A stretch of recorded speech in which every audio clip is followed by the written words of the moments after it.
Berlin, a city that has witnessed more history than most capitals of the world. Empires, wars, revolutions, ideologies, everything passed through its streets, leaving marks in stone and memory. But nothing cut this city as deeply as the Berlin Wall.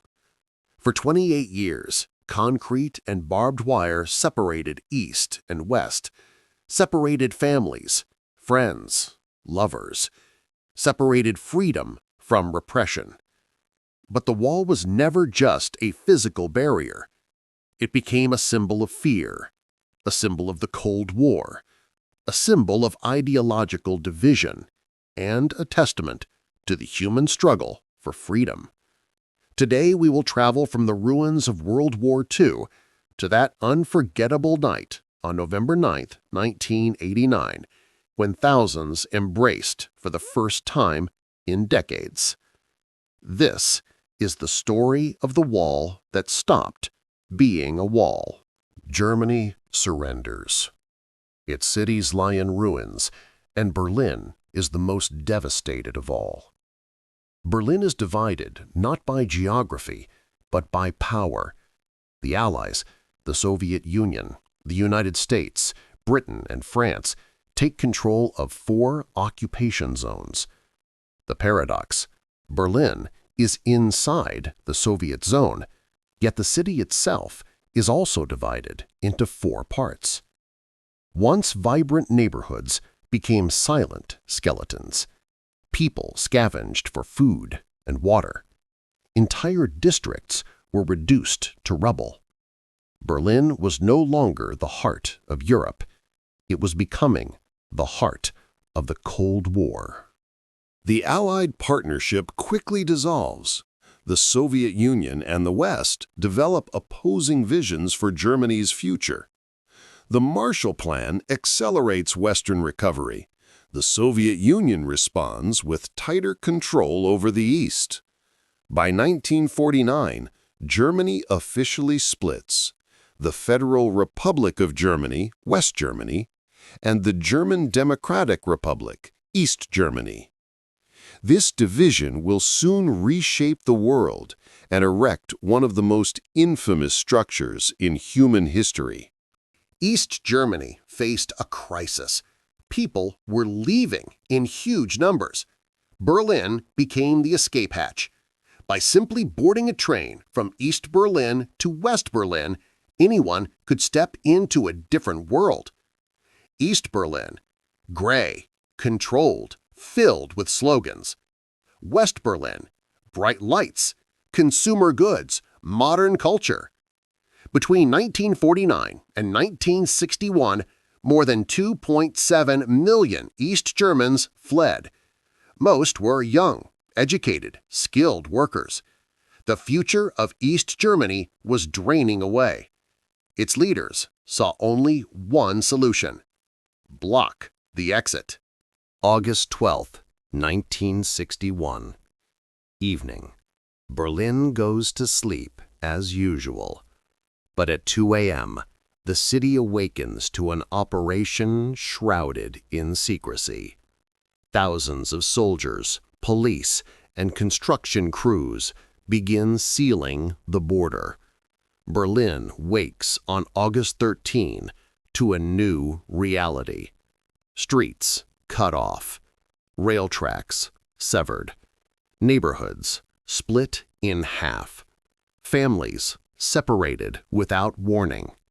People screamed, begged, tried to cross before barriers hardened. Some leapt from windows. Some tried to run. But the decision had been made. The split was now permanent.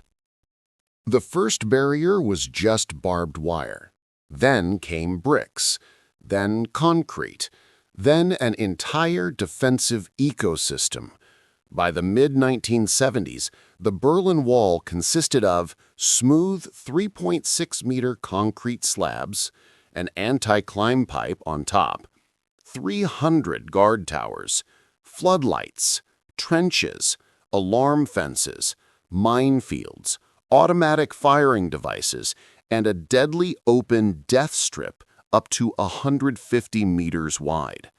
It became one of the most fortified borders on Earth.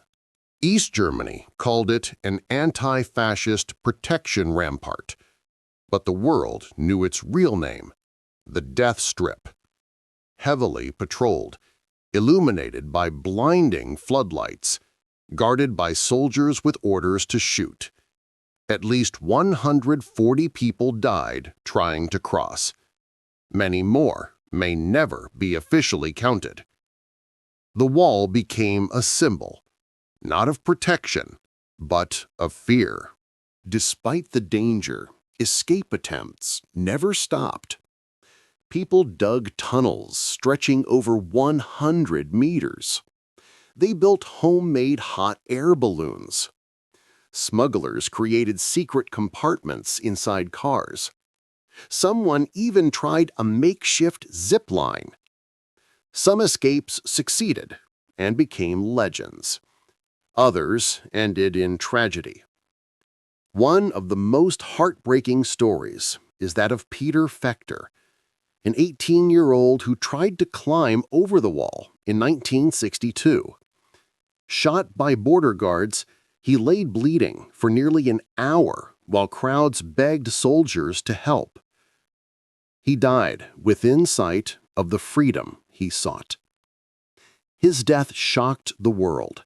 East Berlin became the socialist capital, with gray apartment blocks, political banners, and state ceremonies. Queues, shortages, ideological pressure. West Berlin was the opposite.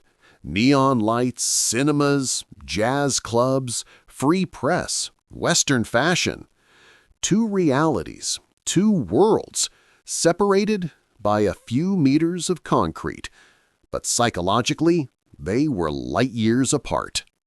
The wall became a global stage.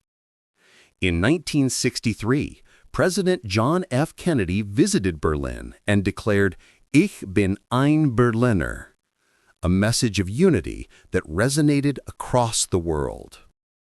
Years later, President Ronald Reagan stood before the Brandenburg Gate and delivered his famous challenge, "Mr. Gorbachev, tear down this wall."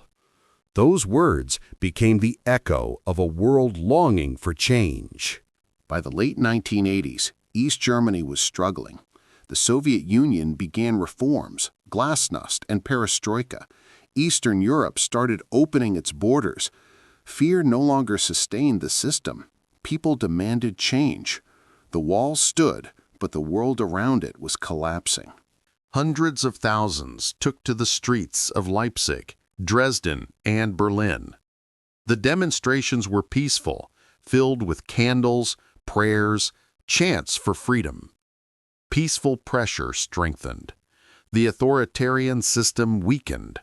A wave of hope swept through East Germany.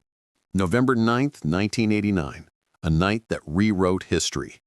A confused government spokesman mistakenly announces that travel restrictions are lifted immediately. The news spreads like wildfire. Thousands rush toward the border crossings. Guards are overwhelmed and have no orders. At the Bornholmerstrasse crossing, tensions rise. Crowds chant, cry, demand to pass. Finally, at 11:30 p.m., a guard makes a decision unthinkable for 28 years. He opens the barrier.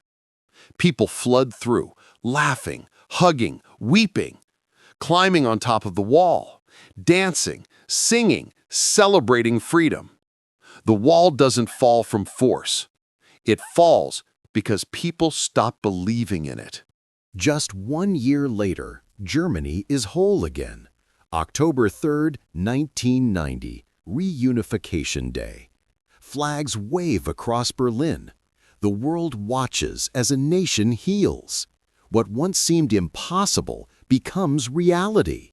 Today, only fragments remain, covered in art, touched by millions of hands, preserved as reminders. The Berlin Wall teaches us borders can fall, Fear can dissolve. Systems can crumble. But the desire for freedom is unbreakable. The wall fell, but its lessons remain. Berlin, the city that survived division and emerged united. The wall, once a symbol of oppression, now stands as a reminder of peace. No wall is permanent, not concrete walls, not political walls, not ideological ones. And as one Berliner said the night the wall opened, "Tonight we are one people again."